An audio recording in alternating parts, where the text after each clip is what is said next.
Assalamualaikum warahmatullahi wabarakatuh. Waalaikumsalam warahmatullahi wabarakatuh. Alhamdulillahirabbil alamin wa bihi nasta'in ala umuri dunya waddin. Sallallahu ala abdika wa rasulika Muhammadin wa ala alihi wa sahbihi ajmain, amma ba'du. Anak-anak yang dirahmati oleh Allah, sungguh berbahagia kita ini dilahirkan di lingkungan orang tua yang beragama Islam, sehingga kita tinggal memperdalam keislaman kita yang telah diajarkan oleh orang tua kita. Untuk apa? Agar supaya nanti anak-anak kita semakin zaman semakin bertambah, semakin mempunyai kecerdasan yang tinggi, mengimbangi daripada percepatan daripada teknologi yang ada. Mengapa? Karena kehidupan ini tidak lepas daripada sunatullah, hukumnya Allah. Di antara hukum Allah itu ialah diimbangi dengan adanya kesempurnaan rahmatnya. Kesempurnaan Allah di dalam memberikan rahmat kepada kita itu satu diantaranya adalah teknologi. Umat Islam itu tidak boleh ketinggalan teknologi. Permasalahannya ialah kalau teknologi ini nanti dikuasai oleh orang-orang non-Islam, dalam pengertian orang yang tidak mengutamakan keselamatan kehidupan, maka dunia ini akan terjadi kehancuran.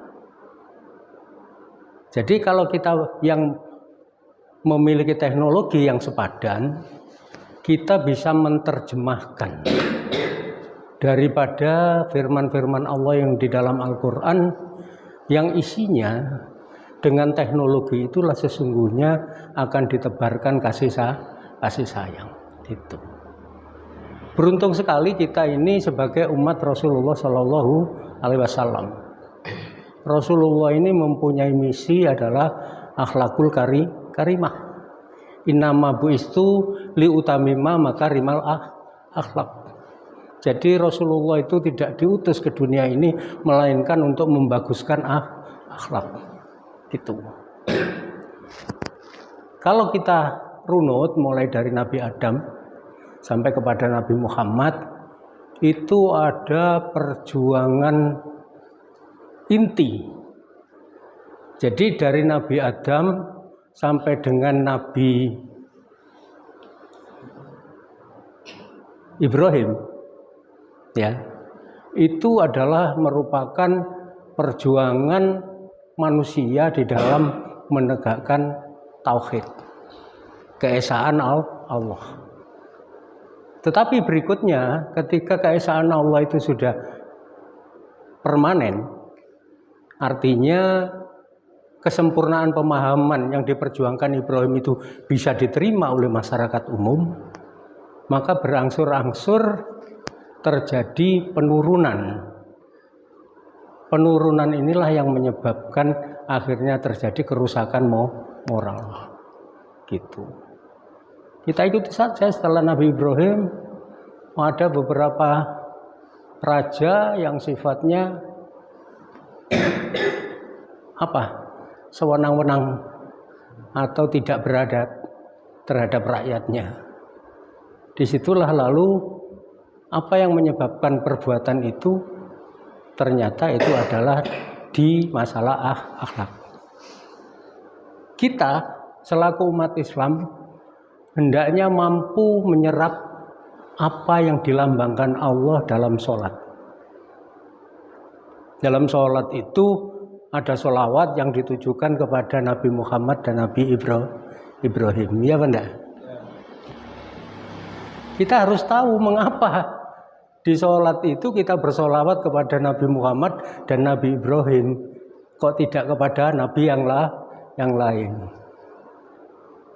Seperti yang saya katakan tadi, Nabi Ibrahim itu ada pejuang tauhid atau pejuang iman. Sedangkan Nabi Muhammad pejuang moral, amalan solihan. Ya benda? Betul. Jadi di sini kita harus paham yang menyebabkan manusia ini dikembalikan oleh Allah ke tempatnya semula, yang dulu didiami oleh Nabi Adam, yang namanya surga itu karena iman dan amal soleh. Teladan keimanan diperjuangkan oleh Ibrahim, sedangkan teladan kebagusan akhlak diperjuangkan oleh Nabi Muhammad. Sehingga sebagaimana di Al-Quran dijelaskan bahwasanya Nabi Ibrahim diberikan penghargaan, yaitu berupa pujian, karena keuletan Nabi Ibrahim di dalam memperjuangkan ketauhidan, keesaan Allah Subhanahu wa Ta'ala. Itu disebutkan oleh Allah, dihargai, sehingga dimuliakan oleh umat manusia di akhir zaman sampai hari kiamat. Sebagaimana kita ketahui, umat Nabi Muhammad, kalau kita berselawat kepada Rasulullah Nabi Muhammad SAW itu pantas, karena kita ini adalah umatnya. Tetapi kalau berselawat kepada Nabi Ibrahim, itu apa alasannya? Kok bukan ke Nabi Adam atau kepada Rasul yang lain? Ya karena pejuang ulet untuk ketauhidan itu adalah Ibrahim alaihissalam, gitu. Sehingga Nabi Ibrahim itulah dihargai oleh Allah dengan bentuk pemuliaan umat akhir zaman ini sampai hari kiamat dengan cara bersolawat kepada Nabi Ibrahim. Sebagaimana Allah berfirman, kita dikembalikan ke surga itu karena dua alasan. Laqad khalaqnal insana fi ahsani taqwim. Ya. Jadi manusia yang dibuat oleh Allah dalam bentuk yang sebaik-baiknya itu adalah satu hal yang luar biasa, lebih dari makhluk yang lain. Itu.